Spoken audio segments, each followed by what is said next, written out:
Nicky Henderson has been the leading trainer at the Cheltenham Festival on 9 occasions, and last year was very much the flag bearer for the UK with 2 victories at the top level. Another brilliant season, largely headlined by Shishkin and 2 really exciting novices in Constitution Hill and Jonbon, sees hopes high again this year. Is it something that, with the Irish domination last year, that plays on the mind, that forces you to recalibrate not things? Not really. I mean, it's good, healthy competition, but it wasn't very healthy, if you know what I mean. It got rather boring. I think the one thing I found difficult to get round, apart from they won every handicap bar one, and you had to feel something was going wrong here somewhere, because they weren't actually just winning all the handicaps; they were finishing first, second, and third. Yeah. And it made you wonder really where's the parity in the handicapping, because they had tons in hand the whole time.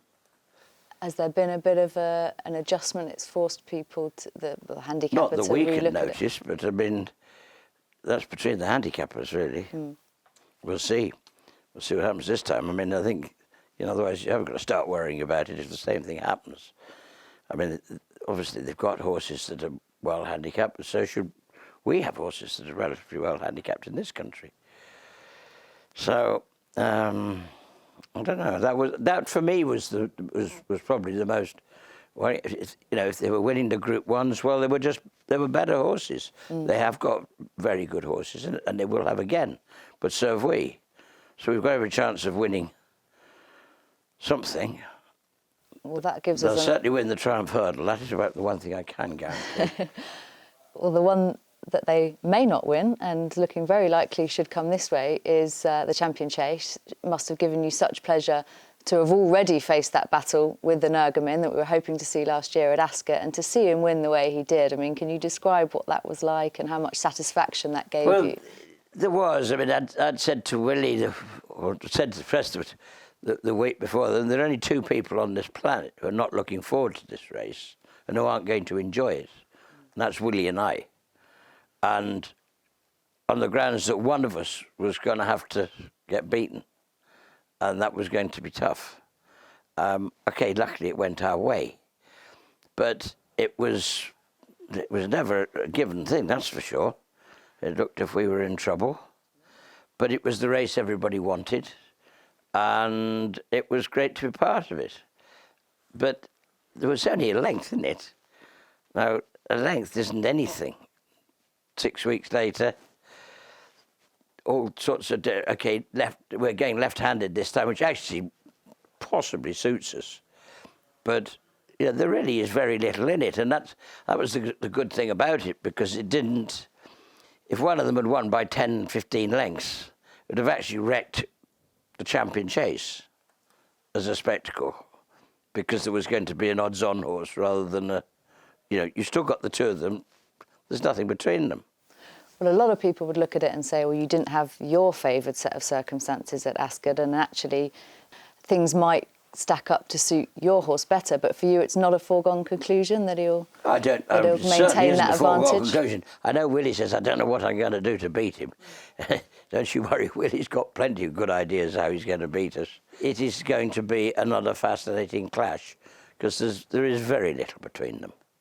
And they're 2 very, very high-class horses, so now comes the big test. And we talk about the big battle re-emerging again at Cheltenham, but what about Chak Parsoia entering stage left? Well, exactly, he comes in as well. Isn't that something you think about as well? And a lot of people say he doesn't travel, or he doesn't like Cheltenham, or he doesn't like this, or he doesn't like that. He's a very, very good horse. And he's well capable of mixing this up, and, when he's double-handed, they can be very useful to each other.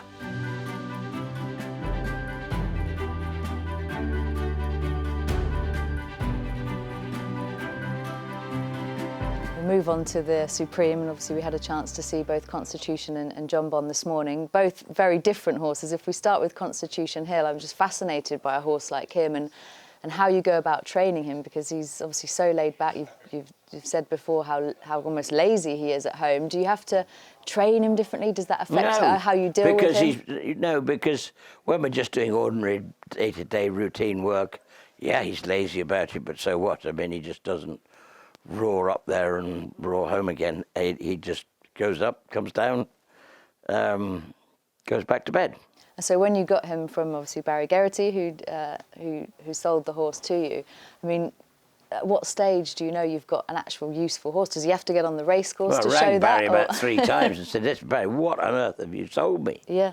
I thought it was useless. It couldn't even keep up at the walk. I mean, I'm not joking. It cannot keep up when they're walking. It won't keep up when they're trotting. Then it's canters, all right. But the one thing it can't do, then you suddenly, it's a sort of press button horse, and then you say, okay, go, and it goes. So that's fine. Now we know the button works, I'm not complaining anymore. And you must have been really impressed with his performance last time in the Tolworth on what was bad ground for him to pick up like he did. What was your assessment of that? Yeah, it was pretty surprising. I mean, you know, he must be very good to be able to do that sort of thing. As you say, to find gears like he can in very, very soft ground. I mean, some will say, okay, what's going to happen if it's good ground at Cheltenham, and will he be fast enough and all that? Well, I'm pretty sure he is. So tell us about Jonbon. How's he come out of that performance last time? He's in very good form, and he can be busy, and he can get a little bit. You know, he'll probably get a bit warm before the race, while Constitution Hill is just walking around pretending nothing's happening at all. Jonbon will be absolutely taking in everything. But we have ways of sort of trying to keep. The atmosphere of Cheltenham will be it'll be a test, see that he copes with all that all right. What did you make of that performance last time? You know, Good, I was pleased with him. I mean, that haydock ground is not very nice. Do you feel like he hasn't had his ideal set of circumstances yet? Well, he's done absolutely nothing wrong. Everything's been very easy for him. But that something like the Supreme and the pace they would go will really bring out the best in him. Yeah, he's got plenty of pace, yeah. He'd stay. They'd both get 2.5 miles if you wanted them to. But at the moment, they've got all the pace in the world, yeah. And we then go on to the Champion Hurdle a little bit later, a race which you've made your own over the years. And Epatante is a mare you always speak about in glowing terms. I mean, do you sort of feel, having won those first 2 of the season, that anything else for her now is a bonus? How pleased have you been with her? Well, that's the beginning of the season. You know, we were talking with JP, and we'd rather sort of set out and said, right, she's got 2 targets, the Fighting Fifth and the Christmas Hurdle. And if we can win those, then the rest will be a bonus. And she did win both. Okay, she was dead heated in one, but she was very impressive at Christmas. But she's in really good form. She's had a break since then. And she is in very, very good shape. So, well, this time last year I wasn't full of confidence. You can't get away from Honeysuckle. She's just done nothing wrong the whole way through. We just got to do what we do our best, and she is at it, you know. I thought she was exceptional at Kempton. She was quick, and she really travelled and did everything right. I think we're capable of giving her a race. And fascinating horses to come on to. First of all, Champ. What was your kind of take-out and assessment of his run last time in the Cleve? Well, I did think he was as sharp as he was at Ascot. Yeah. He didn't jump or travel as well as he had done in the long walk. Yeah. Where he was very impressive.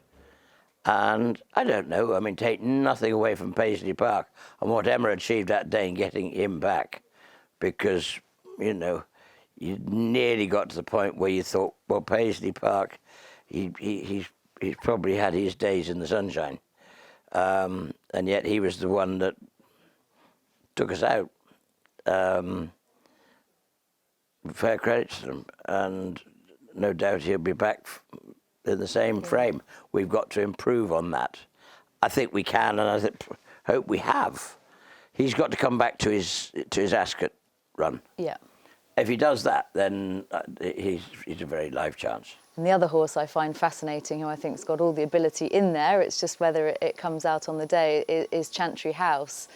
What was your view of his run last time out? It might have underwhelmed some people. I mean, bear in mind, I know the second pretty well, Santini, and he was second in a Gold Cup. Mm. So, that could turn out to be very good form. Yeah. And he's a tough stayer, Santini. He's a hard horse to get by. And we did that. No, you'd have to be happy. Would you keep the cheek pieces on, most likely going to Cheltenham? Yeah. And how much confidence do you have in a horse like that going into a goal? I mean, he's obviously a sort of each-way price, if you like, based on what he's done. But do you, underneath it, feel that he's got the ability to mix it in a Gold Cup? I do, because I think it's a terribly open year. Yeah. Nothing has pushed its way to the very top of the market and become the obvious choice. This year you could throw a blanket over 10 horses and still not find a winner.